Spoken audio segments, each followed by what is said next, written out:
நாடறிந்த நல்ல அரசியல் விமர்சகர் சி.கே. மதிவாணன் சார், தமிழக வெற்றி கழகம் தனது 3ஆம் ஆண்டின் தொடக்க விழாவில் முத்தமிட்டுக் கொண்டிருக்கிறது. நீங்க பல வரலாற்றை பார்த்தவர். உங்கள் பார்வையில் தமிழக வெற்றி கழகம், எங்கள் தன்னிகரில்லா தலைவர், இந்த தொண்டர்கள் இவர்களினுடைய போக்கு, இந்த திசை குறித்து சில வார்த்தைகள்.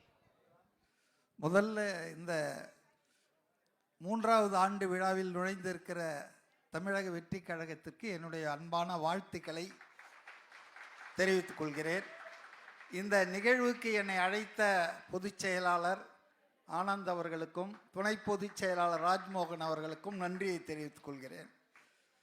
அடுத்த முறை 3 வருடம் முடிஞ்சு 4வது ஆண்டு விழாவின் போது தமிழகத்தின் முதலமைச்சராக கலந்து கொள்கிற இந்த விழா இதே அரங்கிலே அல்லது இதைவிட பெரிய அரங்கிலே நடக்க வேண்டும் என்று வாழ்த்துகிறேன்.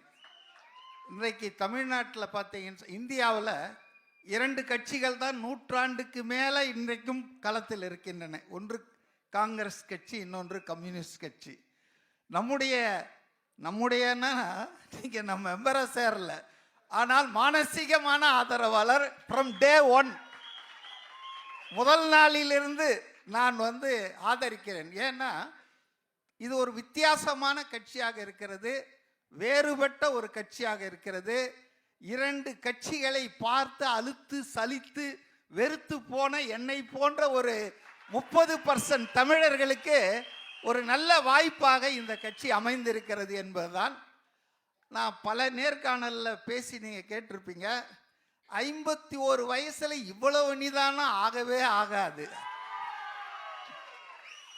எவ்வளவுதான் ப்ரோவோக் பண்ணாலும் அதை அமைதியாக கடந்து செல்கின்ற அவருடைய அந்த நிதானம்தான் இந்த கட்சியினுடைய வெற்றிக்கு அடித்தளம் என்று நான் நினைக்கிறேன். இந்த கட்சி பல 100 ஆண்டு காலம் ஓங்கி வளர்ந்து தமிழ் மக்களுக்கு சேவை செய்ய வேண்டும், தமிழ்நாட்டை மேம்படுத்த வேண்டும் என்று நான் விரும்புகிறேன். ஒரே ஒரு விஷயத்தை நான் உங்ககிட்ட சொல்லணும்னு நினைக்கிறேன். அதாவது பல பேர் கட்சி தொடங்கி கட்சி நடத்திட்டு இருக்காங்க. இன்றைக்கு இந்த கட்சிக்கு 2 வருஷம்தான் ஆயிருக்கு வயசு, குழந்தை என்ன கேட்டா. ஆனால் இந்த குழந்தை 28-30% மக்கள் ஆதரவை பெற்றிருக்கிறது. இன்றைக்கு இது நாளுக்கு நாள் அதிகம். இந்த கிராஃப் ஏறிக்கிட்டே இருக்கும், மற்றவர்கள்லாம் இறங்கிட்டே இருக்கும். இன்னும் ஒரு 70 நாள் 80 நாள் தான் இருக்கு. நிச்சயமாக வெற்றி கோட்டை இது தன்னந்தனியாகவே தொடும் என்ற நம்பிக்கை என்னை போன்றவர்களுக்கு இருக்கிறது. மற்றவர்களெல்லாம் 30 வருஷம் அரசியல் பண்ணவர்கள்லாம் எனக்கு தெரியும், இன்னும் 3% வரல. 16 வருஷமா ஒருத்தர் களமாடிட்டு இருக்காரு, அவர் 8% தாண்டல. ஆனால் தமிழக வெற்றி கழகத்தின் தலைவர் அவர்கள் இன்றைக்கே 30% அதை தாண்டி இருக்கிறார் என்றால் இது ஒரு இமாலய வளர்ச்சி, அசுரத்தனமான வளர்ச்சி.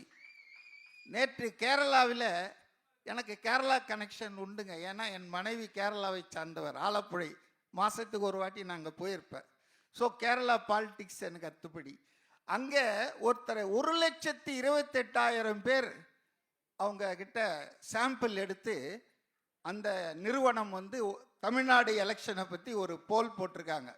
நிறைய விஷயங்கள் சொல்லியிருக்காங்க.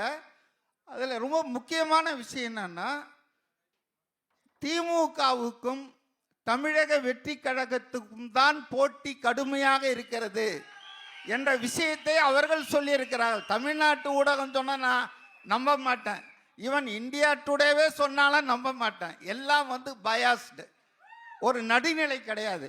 அப்போ அவங்க என்ன சொல்கிறாங்கன்னா, த கேப் இஸ் கெட்டிங் ஷார்ட்டர்.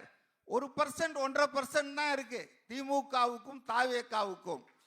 ஆக அது எந்த நேரத்திலும் பிரீச் பண்ணலாம் என்ற ஒரு கருத்து நேற்று இரவு நான் பார்த்தேன்.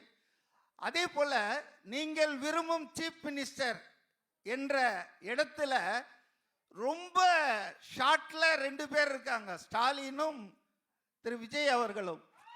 ஆனால் 4.5 வருஷம் முதலமைச்சராக இருந்தவர் 7வது இடத்துலயே 6வது இடத்துலயே இருக்கிறாரு. நாளைக்கு முதலமைச்சர் ஆகலான்னு ஒருத்தர் கனவு கண்டுட்டு இருக்காருல, அவர் 15வது இடத்துல இருக்கிறாரு. ஆகவே இன்றைக்கு தமிழக வெற்றி கழகத்தின் வளர்ச்சி என்பது வியக்கத்தக்கதாக இருக்கிறது. எல்லா அரசியல் கட்சிகளுமே பதட்டத்தில் இருக்கிறார்கள், அச்சத்தில் இருக்கிறார்கள். அதை என்னால் உணர முடிகிறது. வெளியே ஒன்றா சொல்லிக்கலாம், நாங்கள் 75 வருஷம் கட்சி, நாங்கள் 50 வருஷம் கட்சின்னு. ஆனால் அவர்களுடைய தேர்தல் தயாரிப்புகள் 1.5 வருஷத்துக்கு முன்னாலே தொடங்கினாங்க. கலைஞர் அவர்கள் எம்ஜிஆர் கிட்ட 13 வருஷமா ஆட்சியை பறிகொடுத்து இருந்தபோது கூட ஒருபோதும் 6 மாசத்துக்கு முன்னால தேர்தல் பணியை தொடங்கியதே இல்லை. ஆனால் நாங்கள் தான் 21ல் 26ல் 31 36ன்னு வாய்ச்சவடால் அடிக்கிறவர்கள் 2.5 வருஷத்துக்கு முன்னால இருந்தே இந்த வேலையை தொடங்கிட்டாங்க. ஆகவே அவர்களுக்கு உண்மையிலேயே களத்தில் என்ன இருக்குது என்று தெரிகிறது. அதன் காரணமாகத்தான் இன்றைக்கு கரூரில் நம்ம அதை பற்றி பேசக்கூடாது, விசாரணை இருக்கு. ஆனாலும் இவர் வெளியே வரக்கூடாது என்று நல்ல வேளையாக மிகச் சரியாக அந்த 2 விஷயத்தை நீங்கள் நீதிமன்றத்தில் கண்டெஸ்ட் பண்ணியிருக்கீங்க. அது ரொம்ப தேவையானது. இறுதியாக ஒன்று, ராஜ்மோகன் வரார், எனக்கு சிக்னல் கிடைக்குது. இறுதியாக ஒன்று என்னன்னா, லஞ்ச லாவண்யமற்ற நேர்மையான ஆட்சியை உங்களுடைய மையமான கோஷமாக வையுங்கள். ஏன்னா அதுக்கு இவங்க 2 பேராலும் ஒண்ணுமே சொல்ல முடியாது. அதனால தான் ஆதவ் அர்ஜுனாவை பர்சனலாக திட்டிகிட்டு இருக்காங்க, பிளாக் டிக்கெட்டை பற்றிலாம் பேசிட்டு இருக்காங்க. ஏன்னா இந்த ஆண்ட கட்சி ஆளுங்கட்சி 2க்குமே நாங்கள் ஊழலற்ற ஆட்சியை தந்திருக்கிறோம் அல்லது இனிமேல் தருவோம் என்று நான் எழாது. ஏன்னா அவ்வளவு முடைநாட்டம் எடுத்த ஊழல், எல்லா இடத்துலையும் ஊழல். இன்னைக்கு சொன்னாங்க பாருங்க, எனக்கு முன்னால பேசுனாங்களே, தியாகி அவருடைய புக்கு ராயல்டி வாங்கறதுக்கு லஞ்சம் கேட்குறாங்கன்னு. ஆக இன்னைக்கு தமிழக மக்களுக்கு எல்லாம் தெரியுதுங்க. ஊடகங்கள் அடிமை ஊடகங்களா இருக்கு. ஊடகம் என்பது இன்னைக்கு பெண் நிறுவனத்தின் கைப்பாவையாக செய்யப்படுகிறது. அது எல்லாருக்கும் தெரியுது. அதனால தான் சமூக ஊடகங்கள் இன்னைக்கு பவர்ஃபுல்லா இருக்கு. எல்லாருமே பார்த்துட்டு இருக்காங்க. ஹவுஸ் ஒய்ஃப்ல இருந்து ஸ்டூடெண்ட்ல இருந்து ஃபர்ஸ்ட் டைம் ஓட்டர் எல்லாருமே பார்த்துட்டு இருக்காங்க. எல்லாருக்கும் நாட்டு நடப்பு தெரியுது. அதனால் நீங்க நிறைய பேசுங்க, செய்யுங்க. ஆனா உங்களுடைய ஃபோக்கல் பாயிண்ட்ஸ், மைய புள்ளி என்னவா இருக்குன்னா, 2 பேருமே அலறக்கூடியது, பதில் சொல்ல முடியாதது, லஞ்ச லாவண்யமற்ற நியாயமான நேர்மையான ஆட்சியை தருவோம் என்பதை உங்க மைய புள்ளியா வச்சிங்கன்னு சொன்னா ரொம்ப நல்லா இருக்கும்னு நான் நினைக்கிறேன். நன்றி.